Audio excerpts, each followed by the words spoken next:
Mic check 1 2 1 2. It's the Y2K collector, and expensive video games only mean something to the person collecting them. However, I did get a request from someone asking me to share the most expensive pickups that I got in 2024, and so I'm going to make this a very quick video for those of you who are interested and want to know what those are. So without wasting any more time, let's dive into it. First on the list is Shatterhand for the NES. This game goes for roughly around $80. It is a side-scrolling beat-em-up game for the NES. Great music and great gameplay, great mechanics as well. Next up is G.I. Joe. This game goes for between $80 and $90. This is like a side-scrolling run-and-gun game on the NES. Pretty good game. You get to play as multiple different characters in this game, and it's a lot of fun. Don't sleep on G.I. Joe, $90 game. Next up, Saw 2 for the PlayStation 3. This was one that I traded for actually, and this is quite interesting. I wasn't into the survival horror games, but this one got me into it. And this game actually was around 110 or so, but it's actually gone down. So this is like a 90, somewhere between 90 and 100 bucks for this game. Okay, another NES game, Ninja Gaiden 3. This is a $90 to $100 game. This is a side-scrolling platformer, a little bit of hack and slash on that. Many of you are familiar with the Ninja Gaiden series. This one is very fun on the NES. Next up, we have Spider-Man. So this is like a $90 to $100 game when it's complete in box. The only thing that makes it really valuable is the fact that it has all of the box, the inserts, and everything like that. Otherwise, you could get this game loose cart for about $30.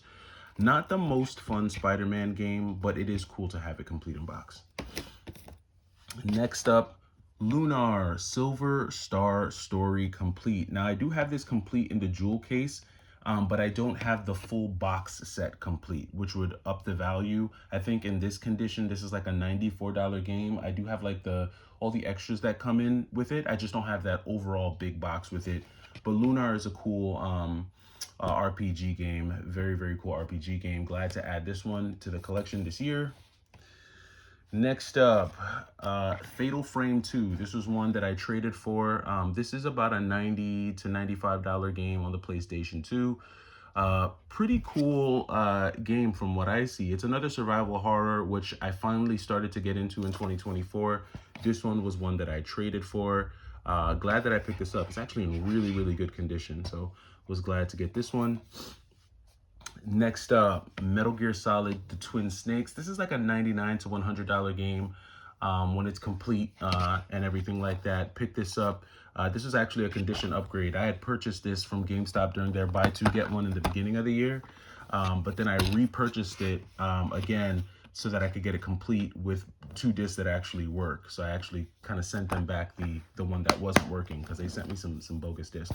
But this was a cool pickup. And that's, like I said, pretty much $100 game. Next up, we have Otogi 2. This is pretty much a $100 to $110 game. I'd say this is about $110. A very fun and unique hack and slash game on the original Xbox. Picked this one up as part of a deal where I got both Otogi 1 and Otogi 2. Very good find. Have not dove too much into this one, but glad that I have it on my original Xbox, for my original Xbox collection. Next up, this one I was super glad to get, Elisa Dragoon. So we're well into the $100 price figure now. So this is roughly around 110 bucks, 120, depending on who's selling it. Especially when it's complete. Found this copy online over the summer. Was actually pretty impressed with the condition of the manual as well as the cart. This is pretty much in like new condition. Very good copy. Was glad to add this one to the collection this summer. This is like 110 bucks. Next up, this game is very unimpressive. This is Musaya for the Super Nintendo. I picked this game up thinking that it would play a bit like Hagane, and it definitely did not. It doesn't look too bad, but the music sucks, and the sound effects kind of suck too. I don't think this one is worth the $110 or $115 you'll probably pay for it. I'd skip this one. Next up, we have Mega Man X2. Easily a $120 game on the Super Nintendo. Really no explanation is needed here. Most gamers know about the Mega Man X series. This is a great one to have. Hopefully I can get my hands on X3. Yeah. Next up, we have another trade. So Super Mario World 2, Yoshi's Island. Again, this is another game that loose cart is probably 30 to 35 bucks, but when you do get it complete in the box, in good condition, this box is actually in pretty great condition, has all the inserts in the manual. This one is gonna run somewhere around 120 bucks or so, 125 maybe for a complete in box, which in a way still isn't bad for a Super Nintendo game, I guess, complete in box. Yeah, Super Mario World 2, definitely a cool one to have. Next up, GameStop pickup here. This was Shadow Hearts on the PlayStation 2. This is 120 to 140. I see the price of this game fluctuate between 120 and 140. We'll say that this is a $120 game for this video. A pretty cool RPG on the PlayStation 2. This was a GameStop pickup that I got over the summer. Was shocked to find this one. I actually got it for about half the price, so wasn't mad at that. Next up, we have Mega Man 5 on the NES. This one fluctuates between like 115 and 130. Right now, price charting has this game at 130 bucks. I am a fan of all things Mega Man. I grew up on Mega Man on the original Game Boy, so once I got a little bit of money and was able to get Mega Man X on the Super Nintendo, did that, but went back and got the Mega Man, original Mega Man games on the NES. This was part of a buy two get one over the summer. So I paired this one up, I think, with Def Jam Fight for New York and Metal Gear Solid Twin Snakes. So got a good deal on that one.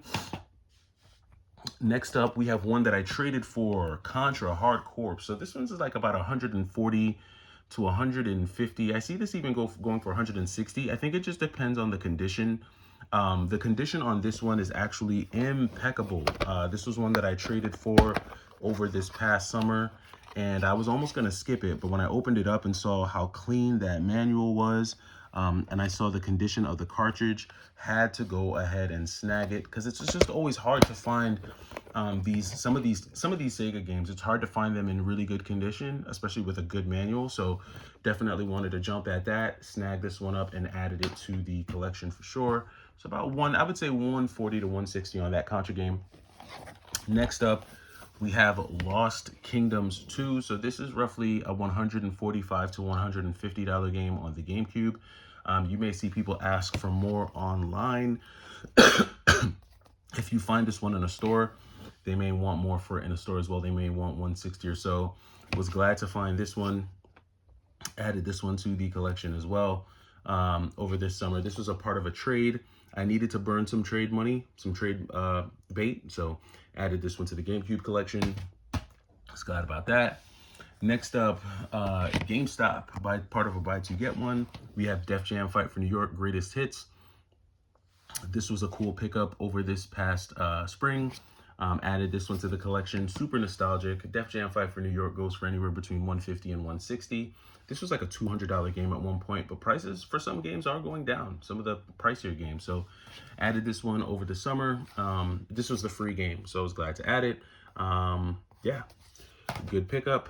Next up, we have Super Castlevania 4. Again, this is another one of those like $40 to $45 games loose cart, but when you get it complete in box with all the inserts, it shoots all the way up to around 160 or so for the Super Nintendo. I actually got this as part of a trade and was glad to add this to the collection because I had been looking for a loose cart copy. I think I actually had a loose cart copy, and I sold my loose cart copy and kept this one as part of the collection. So Super Castlevania 4 there. And now I think we're into either the top 10 or the top 8. So moving right along, we have Spike Out. This was one that was recently added. Spike Out is price charting has this one at around 167, 170. Most listings online are going to have this game at about 180, 190, but this is definitely a game that's well worth it. It's exclusive on the Xbox. I don't know if it ever got any other reprints or ports. Not sure if it's available on PC, but this is a game that's like a combination of Die Hard and Tekken. That's really how the game feels, but it is a kind of like an open world beat 'em up style game. So very fun. I mean, it is linear, but it is fun. A lot of fun to play this game. If you haven't heard of this game, look up some gameplay footage. Spike Out Battle Street is sick for sure, but it is a pretty penny, about 180 on this one. Next up, we have Lunar 2 for the PlayStation 1. So this was another GameStop pickup. Buy two, get one. Couldn't believe GameStop had these Lunar games, because I picked up both my PS1 Lunar games from GameStop. But they did not have the big box again. So I have the game, I have the booklet, I have the thick manual, I also have the pendant and all of those inserts. The only thing I'm missing is that big box, and then I could complete the cipher, but was still glad to add this one to the collection. I do have Lunar 2 on the Sega CD, and the Sega CD version just has a completely different feel. Let me know down in the comments if you think there's any difference between Lunar 2 on the PS1 versus Lunar 2 on the Sega CD. I'm interested to know your thoughts, but this was a cool pickup this year. Okay, a recent pickup here. Now we're getting into the big boy heavy status, the 200 and up. So we have Pokemon XD Gale of Darkness. Not a huge Pokemon fan, but I was just shocked when I ran into this in a GameStop, and it was complete. A lot of times you'll find this with just the manual and inserts. This one actually also had the poster with it. And when you do find this with the poster, it does go for roughly around $225, $230. Price charting will probably have this around $215. But this was a cool pickup. I'm not gonna lie, I was stoked to pick this one up. A lot of people have encouraged me to actually play this, saying that I would probably like it. So I'm gonna give it a try at some point, but this was one of the most expensive finds in 2024. Next up, we have another complete in box Super Nintendo game, and that is Teenage Mutant Ninja Turtles, Turtles in Time. Nothing super special or unique here or exclusive. There are copies of Turtles in Time floating around all over the place, usually loose cart. I picked this one up because it was complete in box, and the box was surprisingly in great condition. So I sold, minus that little scratch there, but I sold my loose cart copy. Actually, I gave my loose cart copy away. I gave it away to someone at a trade event because I know I had this one, and they were asking if the box and manual that I had for my loose cart was authentic, and it wasn't. It was a reproduction. So I just gave them the authentic cartridge with the repro box and manual, and they were happy about it. And I kept this one in my collection. Again, I don't know if I said the price on this one, but this one goes for around like $250, $260 complete in box, I think, right now, for Turtles in Time. So yeah, $260 price tag. It jumps from $45 to $260 when you have the case and manual. Okay, now we're getting into the top two and most expensive pickups that Y2K made in 2024. And we'll go to the first one.